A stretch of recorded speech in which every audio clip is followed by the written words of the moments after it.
Welcome back to Your Mouth Matters. I'm Dr. Rebecca Taylor, and today we're diving into one of the most important foundations for healthy growth and systemic health in our kids: habits, breathing, and functional development. My guest today is Kelly DeMiro, a lactation consultant and the head of clinical support and training at MRC, where she has been educating providers and supporting families worldwide for over a decade.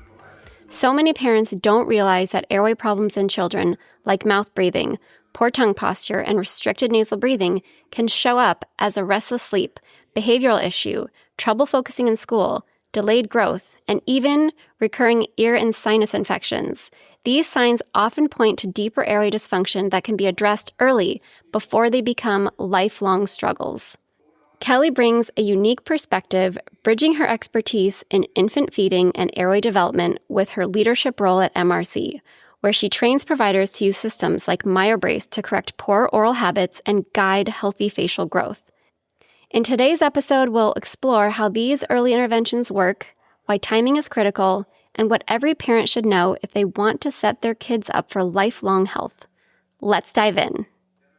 Kelly, thank you so much for being on the show today. I'm so excited. This is one of my favorite topics ever to talk about. So thanks for being here. Thank you for having me. So Kelly works with MRC, which is a company that you've been with for quite a while now, like about a decade, right? Yep, coming up on my 10-year anniversary. That's amazing. So tell us about MRC and, Myobrace and what you guys do. So MRC basically has created various appliance systems. And I always say when you think of French fries, which dietary-wise we don't like to think about them, but if you think of French fries, you think of McDonald's. If you think of MRC, we typically think of Myobrace. Myobrace is our most widely used appliance system. And what I love two things about it. From the parent perspective, or as you're working with a parent, it's really simple.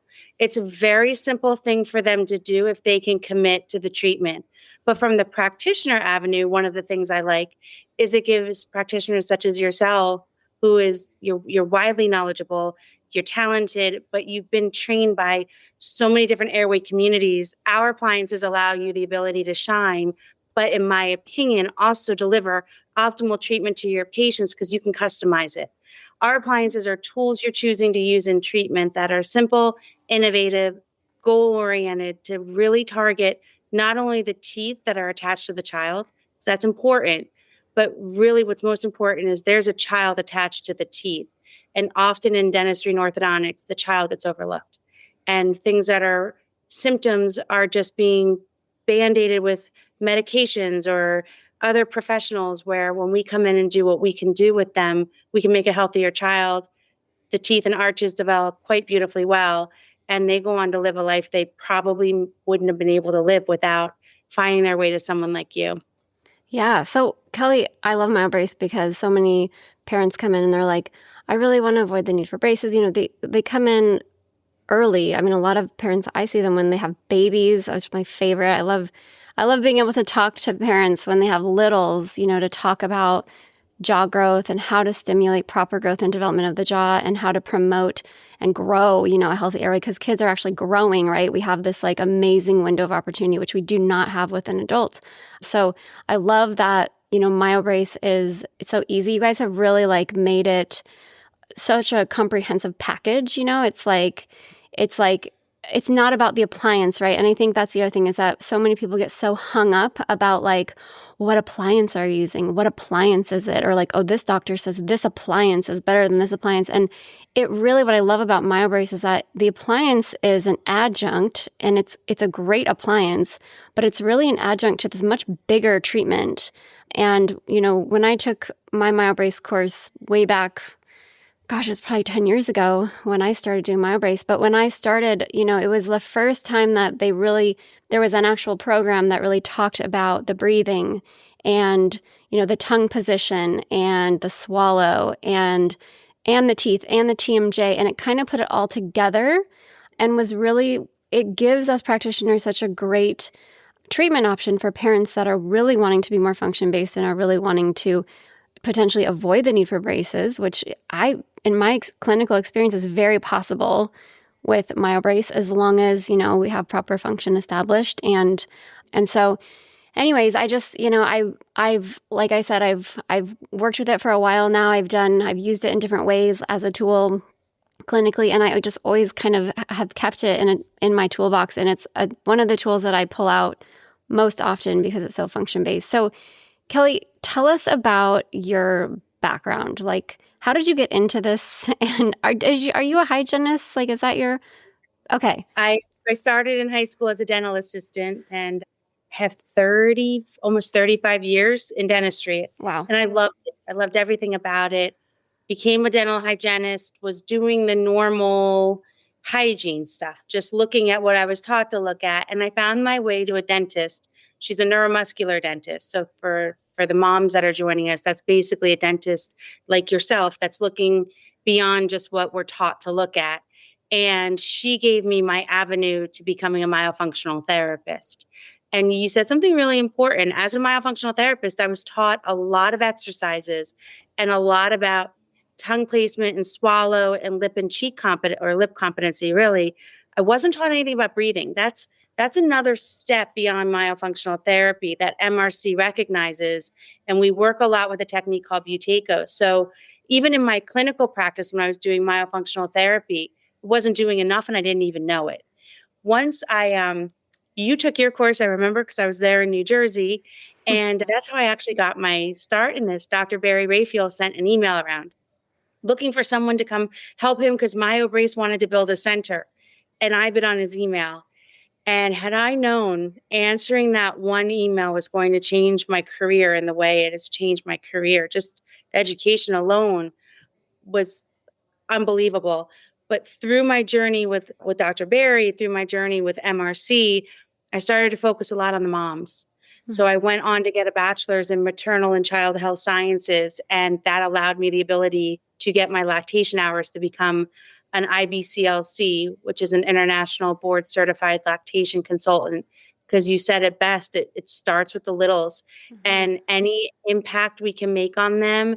If a baby latches to their mom one time and one time only, it was one little dynamic they got that they wouldn't have gotten. And it goes from a functional standpoint to a breathing standpoint to all the health benefits. So I started it's literally at 16, and now I am at just over or getting close to 50 with a career path I never saw coming that I'm really grateful for. That's amazing. I mean, it's cool how it's amazing the things that are put in front of you. And then if you jump, if you're one of those people that is willing to, leave the traditional model and be brave and step out there, put yourself out there and push yourself too. I mean, I think I'm such a different clinician that I like today than I was 10 years ago, right? Or 5 years ago. Like, I feel like I am always evolving. I'm always trying to make whatever I'm doing better. And, you get that case that you're like, gosh, why did that not work? Or like, what happened there? And you just, those things keep me up at night. And I'm like, I got to figure this out. Right. And I think that's so cool that you went back to the littles. I don't treat babies currently in my practice. To be honest, they're a little intimidating to me, but we do orales on babies. And that's been Lily, my myofunctional therapist, cranial sacral therapist, she does orales. And that's been really cool to have those babies in and really be able to connect with the moms. And like the moms can feel a difference like with their latch, just like within minutes. It's amazing. So I feel like that work is just so important and it really does set that foundation. So good for you. Thank you. I'm excited for you. So we kind of talked briefly about Myobrace. And if you're a parent listening, you've probably heard me talk about Myobrace and you're like, what is that? So Kelly, can you explain to us a little bit about the philosophy and the science behind Myobrace? You guys started it was Australia? Yeah, but it's Australian based and the company's been around for 35 years. And this name you inevitably know, and some of the moms probably won't know, but we have a powerful speaker, a powerful pioneer of our community. His name is Dr. Kevin Boyd. And what Dr. Boyd has done is a lot of the archaeological refounding of all of this. He loves the skulls. And you actually were at the IAOMT with me last year where he spoke. And I think he said something so pivotal where he said, this is not new. We are rediscovering it. And when the owner of our company started this whole thing with one wooden appliance 35 years ago, he really fought an uphill battle, but he's accomplished a few things. The first thing he did with Myobrace is he made it a system that can be very simple, easy, and effective for practitioners to use and implement, but also replicable. Because unfortunately, we all deal with at times staff turnover and things like that. He also wanted to teach the masses. So you stated that, those patients that come in that keep you up at night, those unicorns keep us all up at night. And we learn from those cases because they keep us up at night. But our masses do quite well on just a very simple system. Also, what you said earlier is with other tools. One Myobrace appliance is not going to solve the world's problems, but treatment using Myobrace appliances will. And their objectives are to help a patient transition from nasal breathing to mouth breathing, from mouth breathing to nasal breathing. So there's two little air holes in the front of them, and that their job is to make sure we don't close off the airway, and we allow for some compensations as children are learning. It's a learning process. So we take them from habitual mouth breathers to nasal breathers, and then we start working on function. Correct function, if we're functioning correctly, has the tongue resting in the roof of the mouth passively. It means it's effortless for the patient. They're not using other compensations or muscles to do that. They're able to swallow correctly. And I've heard it once, I've heard it 1,000 times. There's nothing spectacular about a normal swallow, which means we don't see lips and cheeks move. If a patient is swallowing correctly, their tongue does a great little roll on the roof of the mouth, their teeth tap together, and it's really from the outside passive. And their lips are able to stay closed when they're not eating or speaking with also no effort. So correct breathing is light, and we don't hear them or see them breathe. It's always through the nose. But then the rest of the function is relatively passive. It doesn't sound hard to achieve until you're working with a child that has had so much dysfunction. And myofunctional therapy as a standalone treatment was wonderful in the 60s, 70s, and 80s, maybe even the early 90s. The problem with our society and world is we're just going in a direction where traditional myofunctional therapy is a wonderful asset and tool, but just not enough. And that's where the appliances complement what we know we need to do, because they give the myofunctional therapist or the program the training wheels it needs to really get some ground covered. Mm-hmm. Yeah. And I love that you guys start with the breathing, because I feel like whatever appliance I put in your mouth or whatever type of orthodontic treatment we do, whether it's Myobrace or Invisalign or expanders or whatever we do, you're going to get better long-term clinical success if you have proper function established, right? And that all stems from the mouth being closed, the tongue being up, and the breathing through the nose, right? So if a kid can't do that, you can put in all these expanders and you can force things a certain way, but you're going to take all that stuff off. And if you still have a mouth that's open and a tongue that's down and you're still mouth breathing, you really aren't going to fix the airway issue, and those teeth are most likely going to relapse, right? You're not really fixing the functional problem. So I do love that about Myobrace. And sometimes it does get kind of frustrating for parents, right? Because they're like, oh my gosh, this Myobrace, it keeps falling out. They're, they can't breathe. And I think this is where I love how you guys say, like, give it 3 months, do the breathing exercises for 3 months, give it a really good effort. And if we are still having really, really hard time with that, then we might need to bring in an ENT to look at the adenoids and the tonsils. We might need to bring in a functional medicine doctor who can evaluate the environment. Maybe there's mold in the house. Maybe there's a dairy allergy or a sensitivity, or maybe there's, maybe your cat is sleeping in your bed and you're allergic to your cat, right? Like, I've had those patients. They're like, oh, the cat. Yeah, they sleep on their pillow every night. And it's like, that's probably not the best idea. That's probably why they're mouth breathing. Oh yeah, they're totally allergic. It's like, okay, we got to get that cat out of the bedroom. So it's like, I love it because, we're really like, we're giving kind of this limited amount of time to figure out this breathing thing. Is this a habit? Or is this an actual issue, like more of a systemic, long-going issue that really needs more systemic intervention from either an ENT or functional medicine doctor? We have to figure out why they are stuffy, because I really don't believe that kids are born into this world and they're just supposed to be stuffy all the time. With a kid, adults are different, right? They got in a car accident, they broke their nose, they played football. Like, they can't breathe for lots of different reasons. And kids, though, they are fresh in the world, right? Their immune systems are developing, and we really want to encourage their immune systems to develop properly, right? If we've got really big tonsils and really big adenoids, that's the sign that the immune system is a lot out of whack, and we got to figure out what's going on, right? So I do love how you guys do I've traditionally always stuck with your first 3 months, that first 3 to 4 months of treatment, focus on breathing. I love that. It really kind of helps you peel that onion back and see, is there something bigger going on here?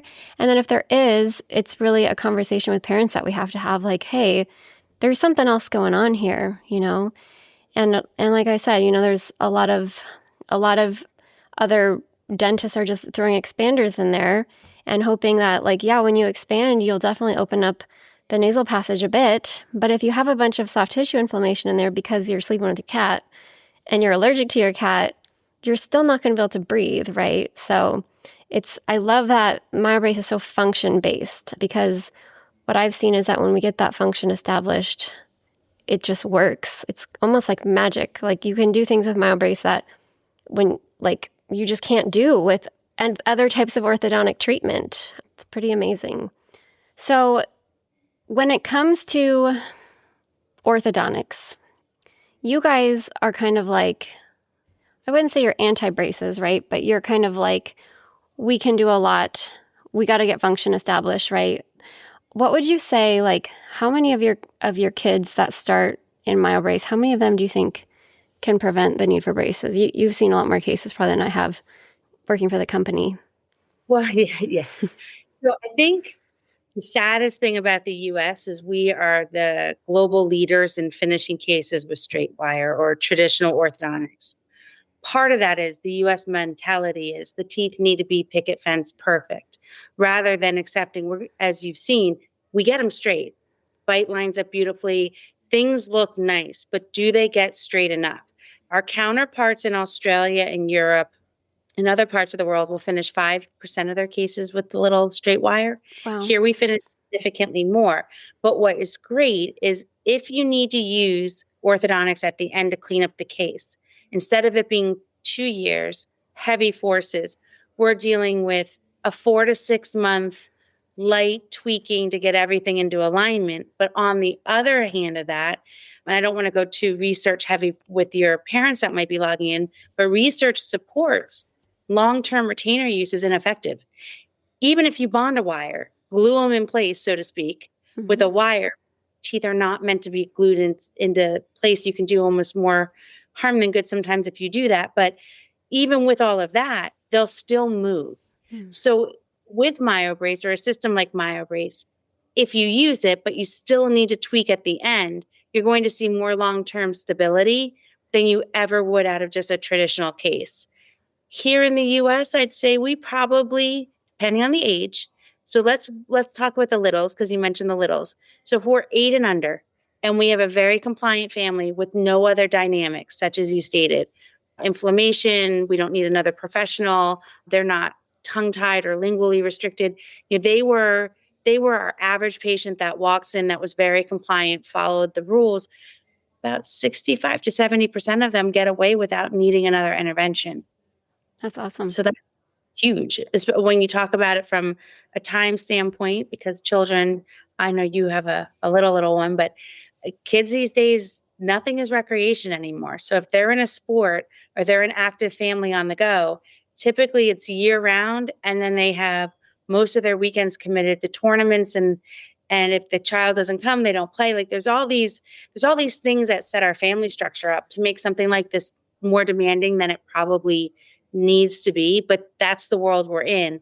But if the family can really commit to it in the short run, so to speak, they'll make their lives a lot easier and better and healthier, and wallets, less financial. For phase 2, as you know, with ortho, the phase 2 is very rarely covered. They can really do a whole lot of good on so many levels, from that personal time commitment to the health of their child, to the health of their teeth, to the finances. It can be really, really life-changing. Yeah, I get a lot of patients that come in, parents that, are like, well, is this a guarantee that they won't need braces? We're spending this money, like, is this a guarantee? And I'm like, first of all, this is so compliance driven. Like, the compliance part is probably the most important. Like, what you do at home, I can't control what you do at home. So if you don't do the program, if you don't do the things we say, then it won't be successful for you, right? And the second thing is that nothing is guaranteed, right? Like, we're working on human beings, and sometimes we run into things like, oh my gosh, you have a tongue tie. We need to have more myofunctional therapy. We need to have a release done. Or, you bring your child in, they're 7, and, we're getting closer to when most of that facial growth and development is already done.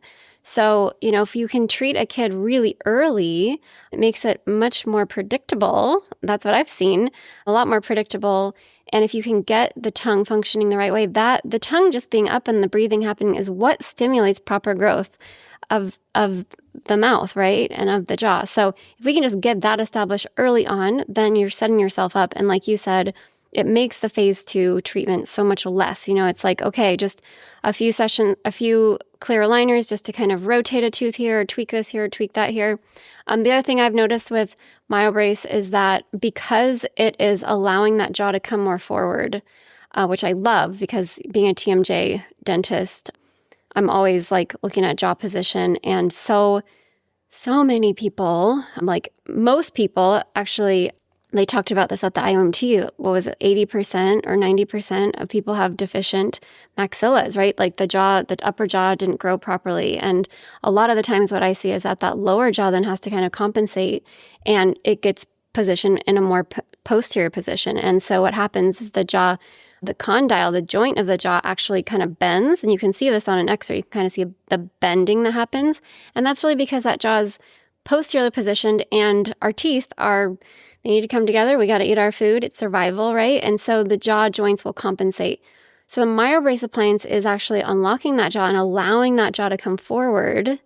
And so sometimes what I see is that when we get done with Myobrace, we actually have patients that are almost in like an end-to-end bite, And I celebrate when I see this. And I know like a lot of dentists will probably be scared of that. And they'd be like, oh my gosh, what's happening with this bite? We're creating this class 3 jaw. But for airway health and for jaw joint health, we really want that lower jaw to be forward.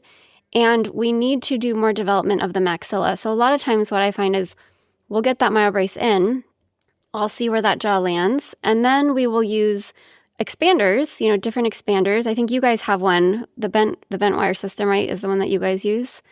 But we'll use that to actually push forward, right, to give us that overlap in the teeth that we need to create proper function in the bite. So it's so fun to see that, because we try this in adults to do this. You're doing orthodontic therapy. You're doing it's a 12+ month treatment plan. It's expensive. You have to come in every month. We're doing all this jaw stuff, right? And all these muscles are tight. And in kids, like that jaw just will fly forward. And it's amazing to me. I feel like it's like a magic trick. And there's so many orthodontists and dentists I feel like that just don't know about that. It's like it's not on their radar, the TMJ part, and bringing that jaw forward.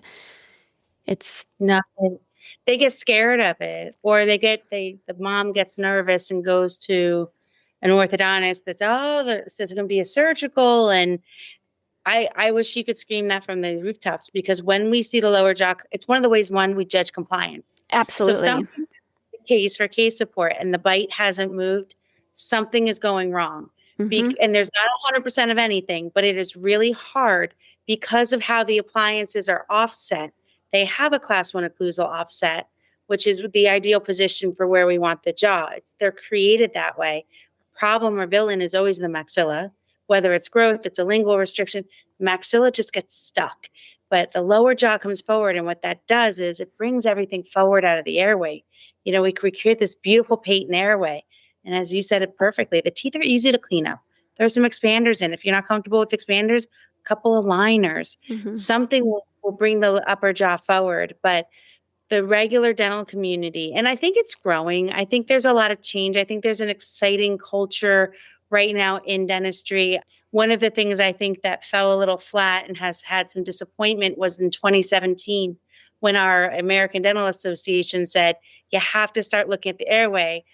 I think they assumed dentists would be like, well, okay, we're all going to start doing that. But they did that without any education to what they're supposed to look at. Right. They don't know what they don't know. But I think more and more people are becoming more savvy. The other thing I think on the medical community side is they're starting to pay a lot more attention to airway, to allergies, to inflammation, to even smaller, not I want to say smaller professions, but our other professionals we use, such as chiropractors and craniosacral therapists. And I mean, the body, everything is attached. Mm-hmm. Your mouth is an entryway into so many things. And I think medical and the dental community are starting to come around. I hope the consumers are ready for it.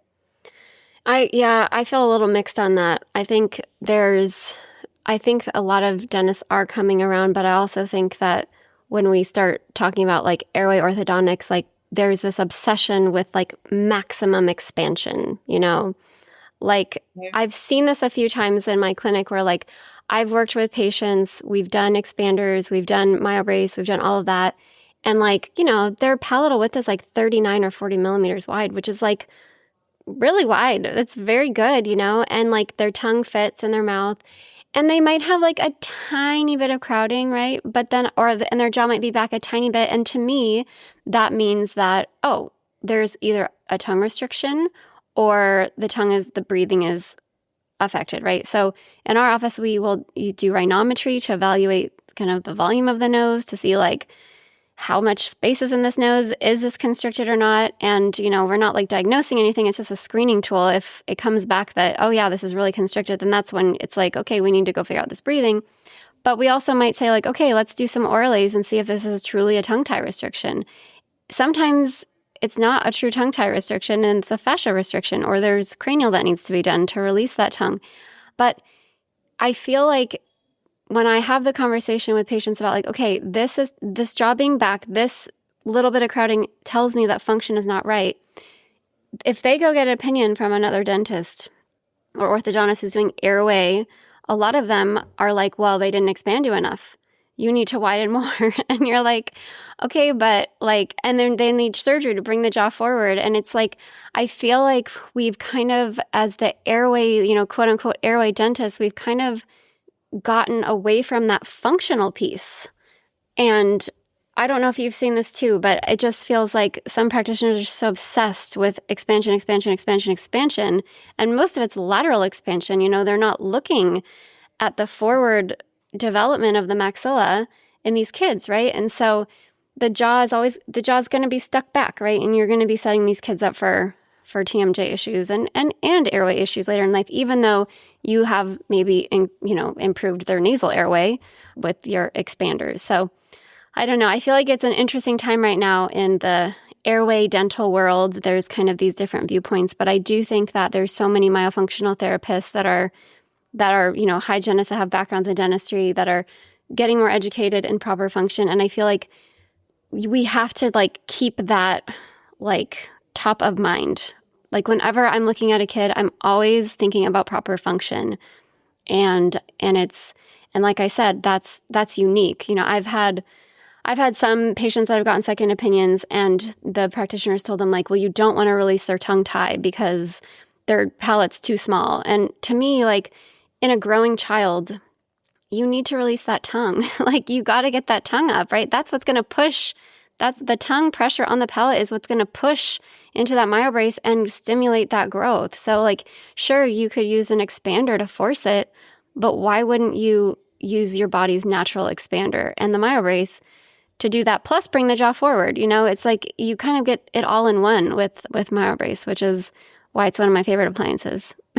So it's a very biological approach to a biological problem, knowing that at the end we can always put some mechanics in. I think the unpredictability of where the body will land bothers some dentists, and I think lecturers, when they're lecturing on their expansion protocols or their patients or their cases, when someone's standing up there, you're going to leave their lecture room and try their technique. With Myobrace, we can't guarantee anything. We're expanding to what the body needs, right. Not necessarily a specific amount of millimeters. Yes. Where I think other dental professionals out there believe in getting the millimeters first, mm-hmm. and that's of everything. In the short term, it might, but what does the long term look like? And I Right. think that's where we really need more information.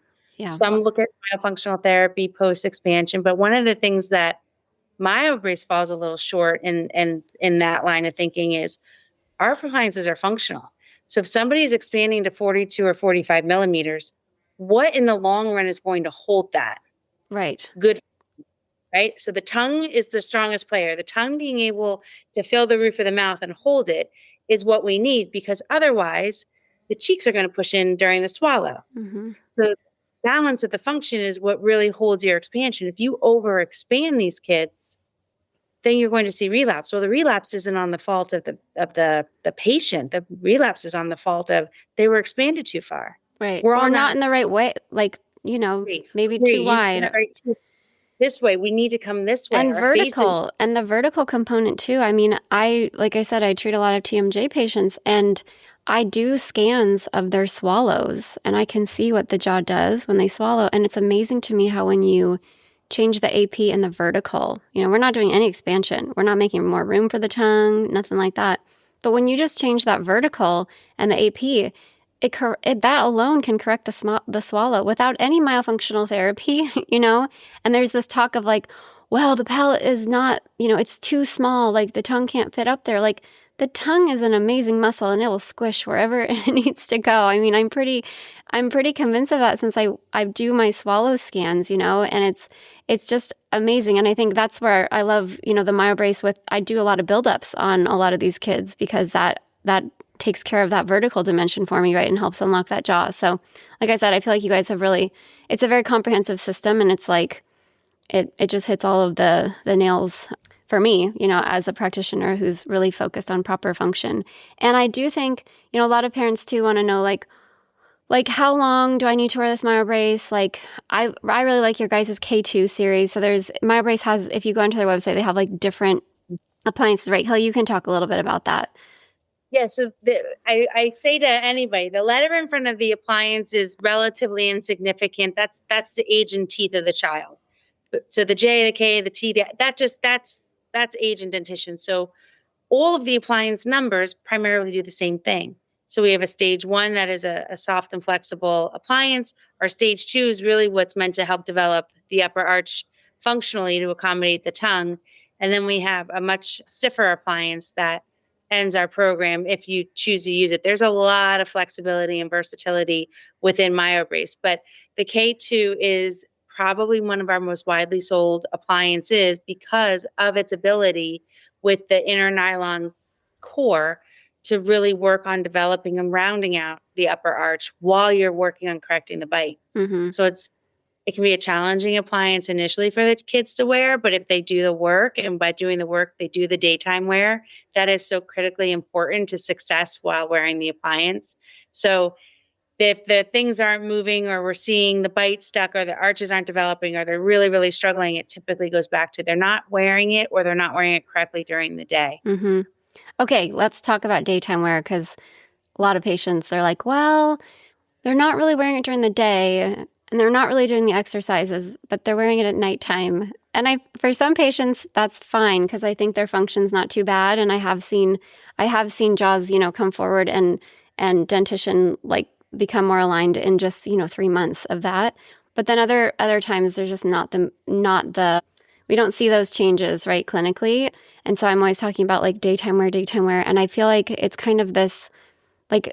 I'm not sure parents fully understand the why behind the exercises and the daytime wears. Can you talk about those a little bit? And like you said, some kids can do the bare minimum and get the best result. Some kids can never touch a toothbrush and they don't get cavities, right? Exactly. So there are some kids that can bend the rules. But the daytime wear, and I would argue this with anybody in a room full of any type of professional, to me, the daytime wear is the more critical player, because the daytime wear is helping us repattern a behavior. So there's a book out there, and this is for anybody. I love books. One of my favorite practitioners sent it to me as a Christmas gift one year. And this is it's written to anyone. It's not sciencey. It's about neuroplasticity, which is basically how do we repattern behaviors. It's called Into the Magic Shop by James Doty, Doty. You can get it on Amazon. Basically, what that daytime wear is doing is training the breathing and the function correctly. So if someone calls you and says, my child chewed up their Myobrace while they were sleeping, okay, they're doing it in their sleep, and they probably are. But the reason they're chewing on the appliance at night is because they're not training themselves how to wear it passively. Myobrace is a passive approach. It's not putting forces on anything. It's not meant to be chewed in. But when you put the appliance in your mouth, if you guys have the opportunity to hold one, that little tab that we call a tongue tag is meant for optimal tongue placement. So you put the tip of your tongue on the tongue tag, and in the floor of the appliance, I should have had one with me, there's a tongue guard or guide that forces the tongue to stay up on the roof of the mouth. So if you do nothing more but wear this sucker correctly during the day, tip of tongue is on the spot and the body of the tongue is in the roof of the mouth. So now we have 500 grams of force working on the arch. If you flip it around and look at the appliance from the outside, there's all these little whooshy, we call them phalanges. Those tell the cheeks and the chin muscle to stop pushing in when you swallow. And then the little pokey bumpers make sure the lips behave. So if you put this in your mouth and the tip of your tongue goes on the tongue tag and the body of your tongue goes to the roof of the mouth, you stretch your lips over it, which is a wonderful exercise for lip competency. And you're learning how to swallow your own saliva with it in, which means you're rolling your tongue, tapping your teeth, and it won't let all these other things move. Now you're really starting to correct function. If you do that, whether you choose to wear it 1 whole hour, 3 times a day for 20 minutes, or 2 half hours, that's where you're repatterning the wrong behaviors. If you just wear it at night, kids are like us. You go in bed. If you lay back, your lower jaw is probably going to fall out of the appliance. Your tongue is going to follow it. If you lay on your side, who knows what's happening? And then you may continue to lose the appliance overnight or not get the benefit from it. So as you said, the less severe kids, they do quite fine. But when we get our average patients, they really need the daytime correction so they don't chew on it. So they learn to swallow with it in. They learn to be able to keep their lips closed around it. That's a big question I get. Mm-hmm. Oh, we're 4 or 6 months into treatment, they still can't close their lips around it. That's okay, but make sure their lips are closed around it during the day. Mm-hmm. Chewing on it at night, more daytime wear. Make sure they start with daytime wear. Sometimes we just start with the daytime wear when we get a child that's prone to grinding or chewing or sucking in on the appliances. You know, we definitely look at them as an individual patient, not just a stock treatment plan, because they all, although, and I think you'll agree with me, the etiology or cause of all their issues are from breathing and function. Exactly. The child is the snowflake. Their symptoms are our snowflake, not what's causing it, but what we see in front of us. So they all need to be treated a little differently. The daytime wear is the hardest for the family. So some helpful hints while they make their bed in the morning and get dressed, while they do their homework.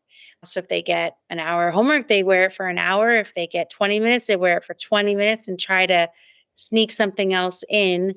But homework should be a quiet, passive activity as it is. So homework TV time, if they get screen time, how do they remember? A lot of kids these days have phones. Set a calendar reminder. If they don't have a phone, parent has a phone, a sticker. Every time you see the color blue, where's your tongue?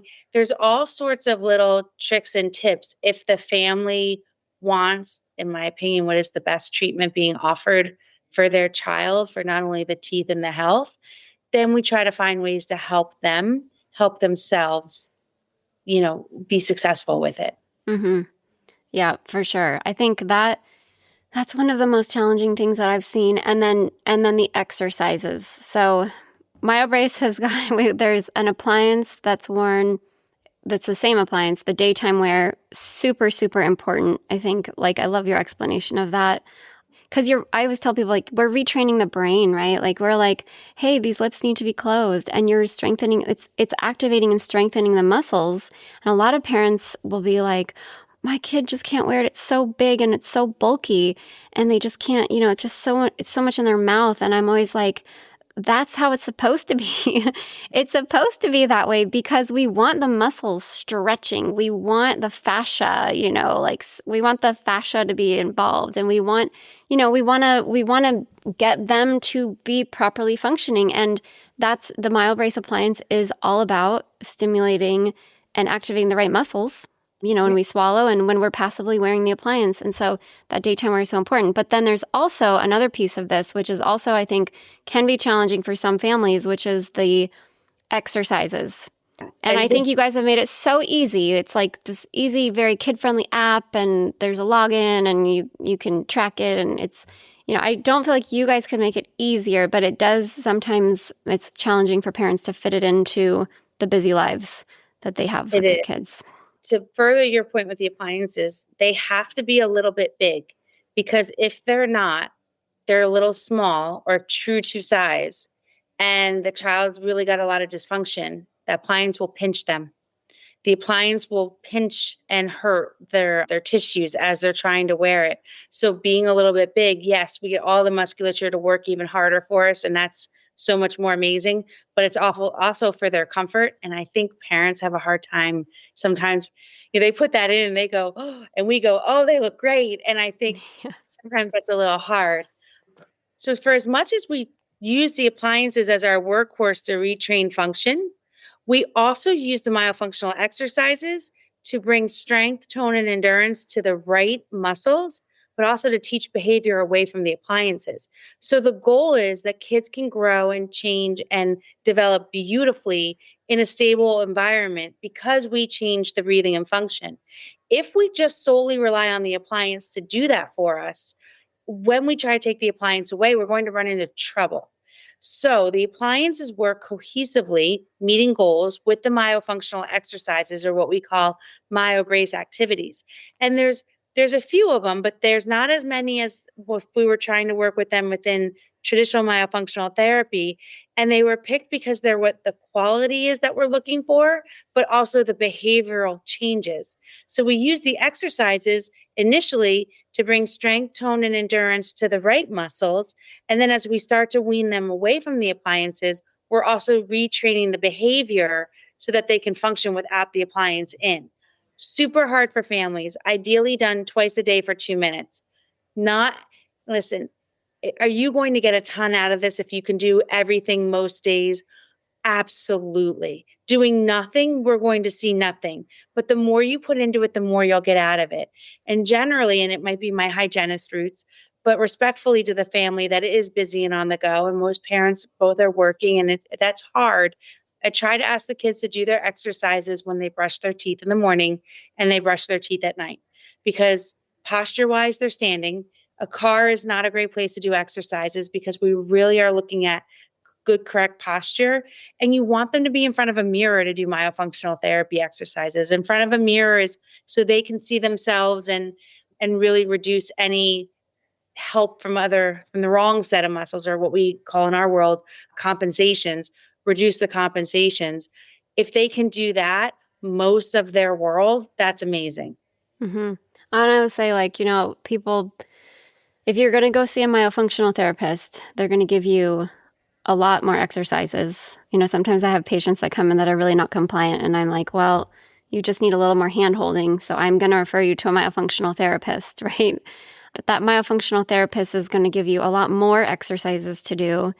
And, there's it's more hands-on, but it will cost more. It's like, again, I love the Myobrace appliance because everything is so included, right? You guys have really thought of everything. And so when parents are paying for Myobrace, they're not just paying for the appliance, right? And a lot of parents will be like, well, I bought something like a Myobrace on Amazon, or they're like, oh, we already did Myobrace with this other practitioner. And I'm like, how did you already do it? Like, you should still be in it, first of all. I'm like, did you do the exercises? Why did the teeth look like this still? Like, it obviously didn't work. Like, there was something off, right? So it's, like I said earlier, it's not the appliance itself, right? It's these other things like the exercises, which so many practitioners I found just kind of don't do that part. They just, again, are relying on this appliance, and then they're like, oh, this didn't work that well for me. And you're like, well, you didn't do the whole thing right. So yeah, the daytime wear and the exercises, all of that is so, so important. And again, that's where compliance really matters, because I'm not going to be going to your house twice a day teaching your kids how to do these exercises, right? So when people ask like, well, is this going to work? My response is always like, it will work if you do it and if we have proper function established, and like I said, that might involve jumping through a few more hoops, right? Like going to see the functional medicine person or going to the ENT. We have to figure this function piece out, right? That's the whole point of treatment. If we can figure that out, this treatment works beautifully and has great long-term stability, and it's going to set the jaw in the right position. It's going to create straight teeth. And if any phase 2 treatments needed, it's going to be very, very minimal. That's been my experience using Myobrace. But it has to be done correctly, and you have to go to a practitioner who knows how to triage these things when you come in and you're like having challenges, right? Because for a lot of parents, there are challenges because, again, we're dealing with kids that are dysfunctional from the beginning. And this is a treatment. This is a therapy. This is like physical therapy. You don't go to physical therapy one time or go to the chiropractor one time and get an adjustment and then you're all better now. It's a therapy, right? You have to go home. You have to do your exercises. We're rebuilding muscles and we're retraining habits. So it takes work. And, not every household is really set up to take that on. And so, I really try to emphasize that to patients before they get started. But I do think it's one of the most important things that you could do for your child's overall health in general, because the breathing and the airway are your lifeline. You need oxygen. And it's linked, all of the muscles in the jaw are linked to the spine. That's going to affect your posture. That's going to affect your back pain later. That's going to affect, your clicking and popping in your jaw joints. So it's upfront, it might feel like a lot, and it might feel like, man, this is, we're just putting so much in. We're financially invested in this, and it's so much, and it's not even a guarantee, and we might even need braces after this. But what you're doing for your child long term, the investment to me is just like one of the best investments that you can make for total body health with your kids. Well, and we've made all the mistakes. So what you see today as a practitioner isn't where we started. MRC has 4 clinics that run in Australia. And although they see patients and they change lives in their businesses, they're also our research source.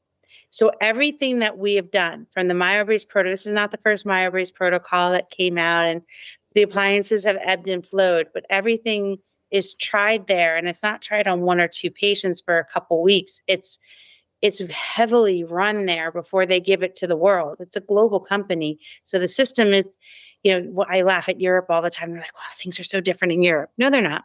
Kids are kids. Families are families, right?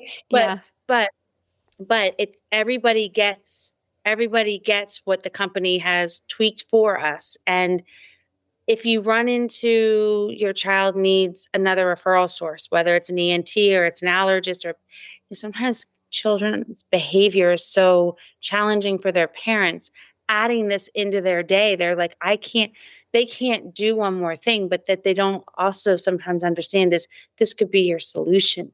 Absolutely. We're adding one thing, right?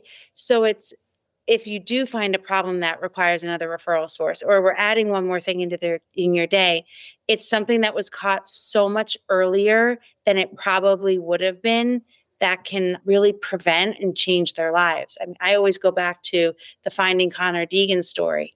I'm sure you share that with your patients. If you don't know one, you might be raising one. You have a family member that has one. We have a practice full of them. And those are the kids that need us because there was nothing wrong.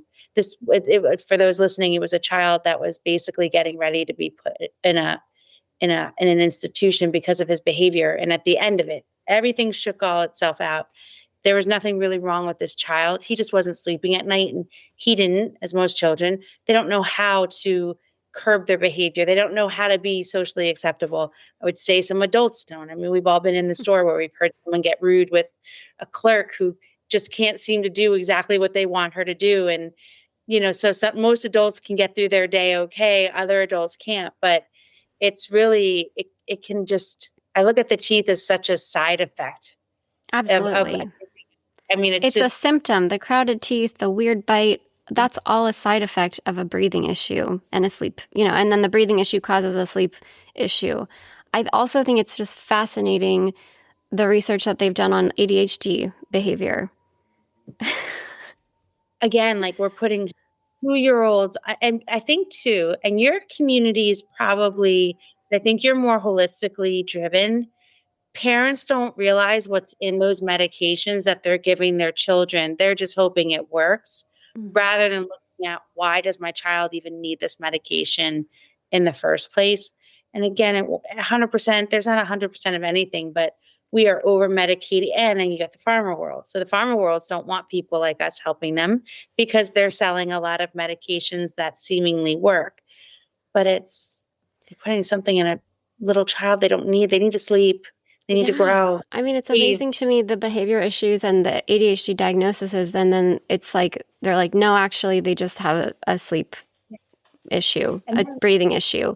And same with like bedwetting. I've seen there's been several kids that I've treated that had this really chronic bedwetting up to, age 7, 8, 9 years old, they're bedwetting. And we see once we correct the breathing and we get their tongue up and we get them sleeping and functioning properly, that goes away. And it's just amazing. And I don't know that the medical community has fully figured that out yet, but it's just like, I find it, even like the growth hormone, right, that's secreted at nighttime, like a lot of kids come in and they are failure to thrive, or they're just like smaller in their class. And it's because the growth hormone that's secreted at nighttime is not getting secreted because they're not getting that good quality sleep, which allows that growth hormone to be put into their bodies, right? And so you get them sleeping better, you get them breathing better, and then, they have this huge growth spurt, and it's amazing. But it's like, again, I feel like this is so important for parents to hear, and that video you can find on YouTube, it's called Finding Connor Deegan. It's really it makes me cry every time I watch it. But it's really, I feel like as a parent, you just have to be such an advocate because you're not going to necessarily get this information from your naturopath or your pediatrician, even your functional medicine doctor.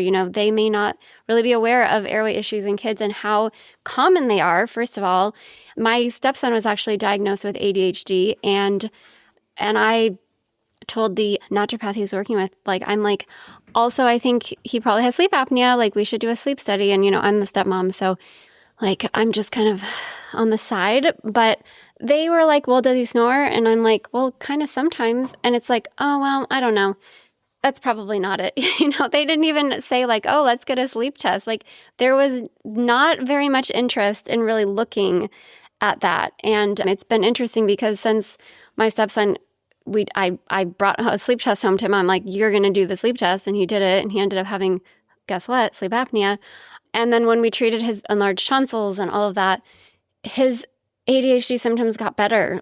His teachers noticed that it got better. I noticed it got better. So it's just amazing to me that you guys we have all this research and you've treated all these people, and yet the medical community and even the dental community are still a little bit behind. So I think, for parents listening, it really is, you've just got to be your own advocate for your kids and being educated and helping dictate your treatment. I think that's okay, because we live in a day and age now where I don't think our doctors know everything. And I think when you go into an office, so part of my job with the company, aside from other things that I do, I get our website inquiries. So oftentimes people will be looking for a practitioner in a certain area. Some people are very about their insurance. Some people are everybody's different. So, and I don't get involved in that. I provide names.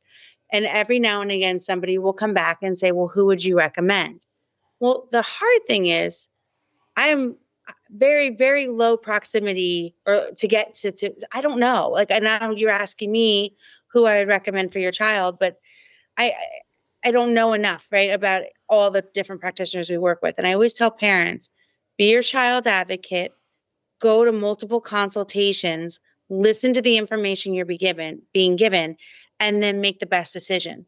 Because what I see every day, and it never gets old, are like you said, the 9-year-old that can't go to the sleepover because they're still wearing a pull-up because they wet the bed, that goes away. The child that got their parents up every night and their parents never had a full night's sleep is now sleeping peacefully in their own bed. A couple years ago, we had a practitioner who was working with a family. Child was set to have tonsils and adenoids out. And so if you do nothing more, start them on a Myobrace now, because you're going to take tonsils out, you're going to have this gorgeous airway, and they can relapse. They relapse all the time. People think that's the cure. The cure isn't that. The cure is why they got enlarged and fix that.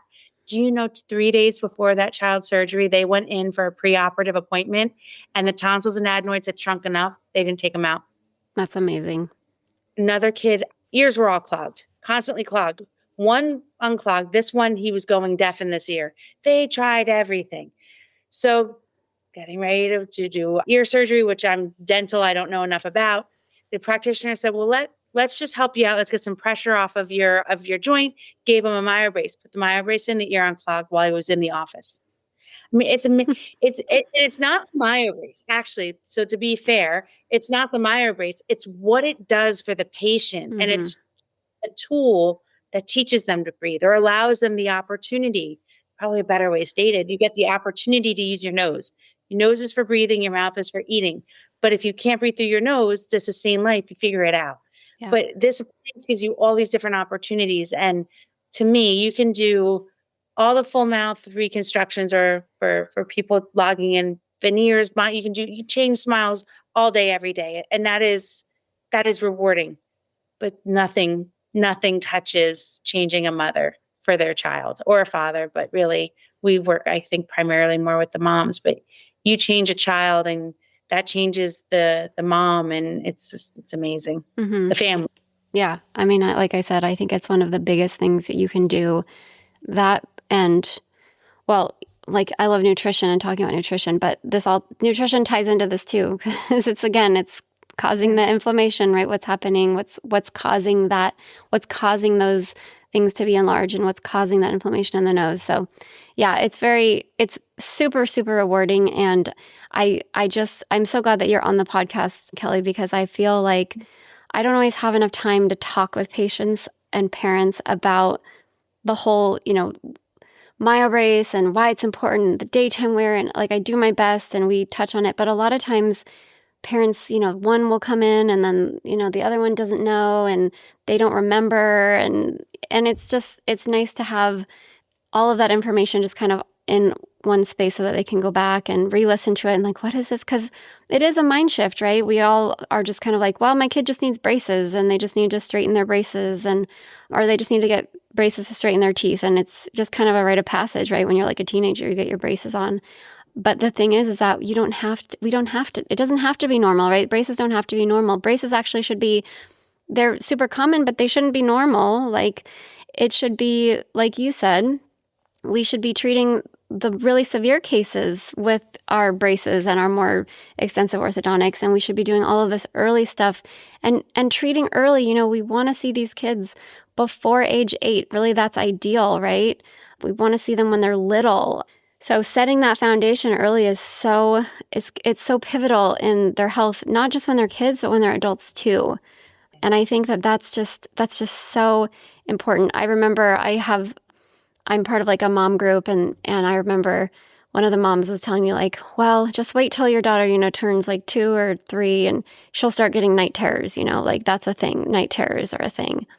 And I was like, it's hard because, I know so much about sleep and all that. And I'm like, well, I don't know. Like, I don't know. My daughter has always slept with her mouth closed. Her tongue has been up. Her nasal breathing has been good. And it's just, she's had such great sleep. She's a great sleeper, always has been. Doesn't have nightmares, no night terrors. And to this day, she's like that, right? And I think so much of that is because she has proper function established. And am I going to get a Myobrace in her mouth as soon as I possibly can? Absolutely. Because again, we live in a society where all of our genetics, I did a podcast with Dr. Stephen Lin, also from Australia. But, he was saying that it takes 5 generations of like perfect eating to get back to our original, structure. So like I think they did a study in the Pottinger cats and they showed that. But yeah, just 1 generation to make malocclusion and to make crowded teeth and to make high palates and to make inflammation and see deformations in the bite. But 5 generations to get it back to normal. So will my daughter have some things that probably need to be tweaked? Most likely, right? I don't think I'm going to be raising this perfect dental individual.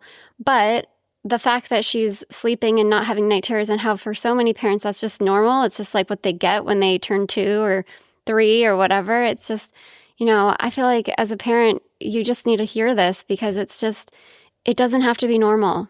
Have your kids screened for airway issues. If you see them with their mouth open during the daytime or the nighttime, that's a sign that their tongue is not up. Even if they're breathing through their nose, a lot of parents are like, well, they breathe through their nose. And I'm like, okay, but if their mouth is open, their tongue is down. And again, the tongue being up is what stimulates that growth. So it's everything together, right? We have to look at it all together. And if you've got your mouth open like 20% of the time, is that a problem? Yes, it's a problem. So they're like, well, just a little bit of mouth breathing. And you're like, that's still a problem, right? So there's different severities, but there's so many things that you as parents can do to screen your kids at home. And Kelly, you guys actually have a parent screening form, right? So Yeah. what are the things on your form that you have parents look for? Some of the big red flags are sleep quality. So when you put your child to bed, are they all over the bed, or do they sleep peacefully? They wake up in the same position you put them to bed in. Do they snore? Do they grind their teeth? So we were taught in school grinding of the primary dentition is normal and common, goes away when they get their permanent teeth. We know different now. We know now that the permanent enamel just withstands it a little bit longer. So grinding their teeth, behavior. Do they get tired in the middle of the day, or can they last their day? Kids hit a certain age where the nap time fades away. They don't need that daily nap, and they can get through their day. So temper tantrums, meltdowns, sure, everybody has a bad day. But if those things are really common, or what you would consider that's my normal day, those are signs that maybe your child isn't sleeping well at night. ENT related issues, they can't, tubes in the ear, a lot of ear infections. They can't potty train at night. They should be able to potty train at night. So there's definitely different things. I can share that form with you, and that could be something that you just at your front desk, if parents are interested, just take home and fill it out. We generally, what we say is go in a night or two in the middle of the night and observe your child sleeping. Mm-hmm. If we initiate treatment on some very severe kids, we'll have the parents take a 2-minute video of their child sleeping, and we watch it with them when we start treatment. Mm-hmm. The teeth change very quickly. Sometimes the behavior changes. Ideally, it all changes very quickly. But we watch that over 3 months and 6 months. As I'm sure at this point you're working with your stepson to help him with the symptoms of the sleep apnea. And I'm sure he feels better. And he's old enough to tell you that. Children aren't always old enough to tell us how bad they feel. And one other thing, just from a professional, but also from a mom standpoint, if you go the distance to have allergy testing done on your children and your child is allergic to something, taking dairy out of their diet, although it's effort, it's important. Put the stuffed animals through the washer, hardwood. But often what I hear from parents when they're allergic to a pet, that they remove the pet from the bedroom but not the home. If you suffer from seasonal allergies, that is how your child feels all the time. And taking them out of the bedroom but not removing them from the home doesn't mean it isn't in your HVAC system, doesn't mean it isn't in the carpet. It doesn't mean it's not in there every day. It means you did a really big thing, but it might not do everything. So if your child still has chronic low-grade inflammation and you've taken that, as sad as it is, and believe me, I'm a mom of many rescues and cats and dogs. I know it's hard, but it's really important. Yeah. And there is actually some cool treatments that we actually refer people to. We don't have a podcast yet, but a podcast is coming out soon on LDA and LDI. Have you heard of that treatment? So that can be great if there are a lot of sensitivities, because, if a kid has like sensitivities to like pineapple and strawberries and all of these crazy things, right, that you're like, this is nuts. They can't eat. What are we going to eat, right?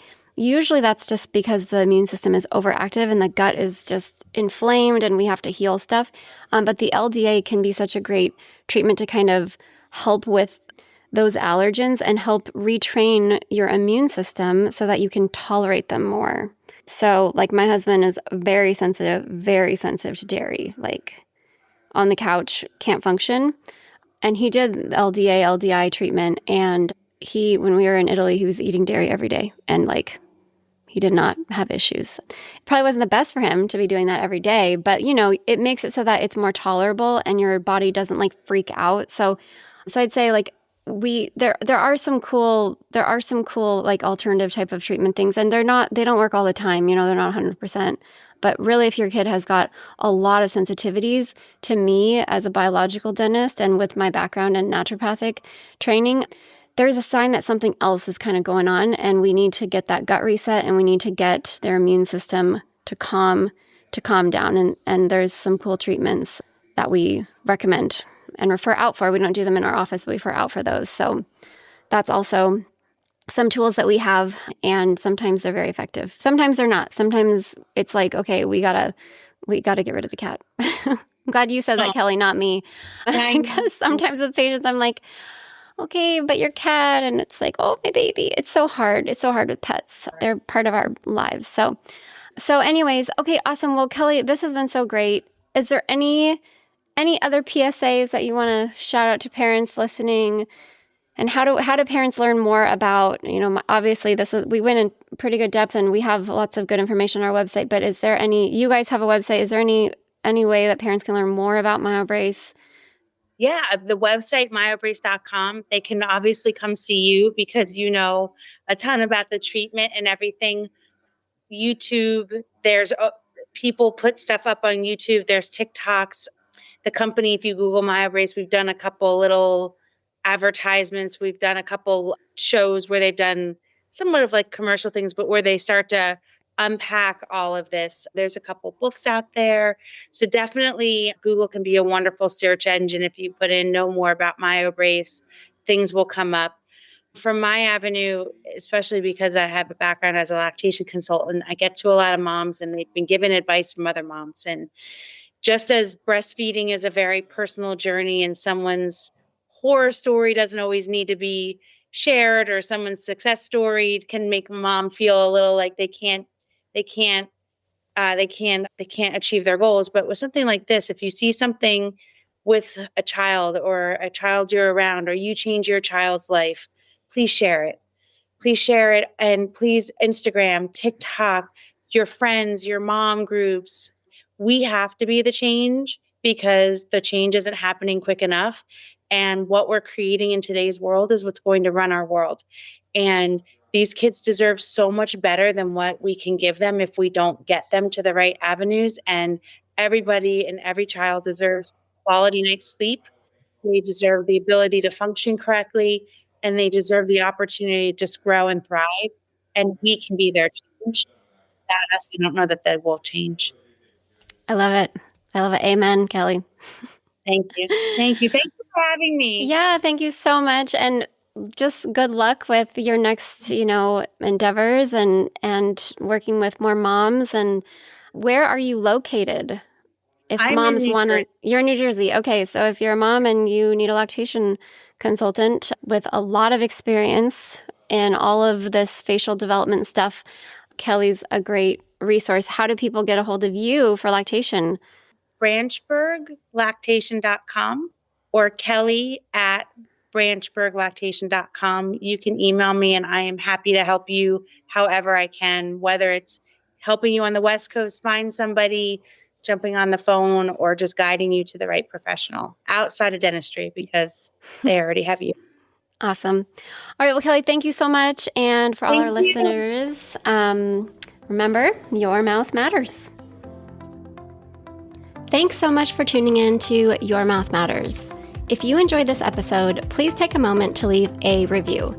It helps more people find the show and join us on this journey towards whole body health, starting with the mouth. Make sure to subscribe so you never miss an episode. And if you found this helpful, share it with a friend or two, especially the ones who nerd out on wellness as much as we do.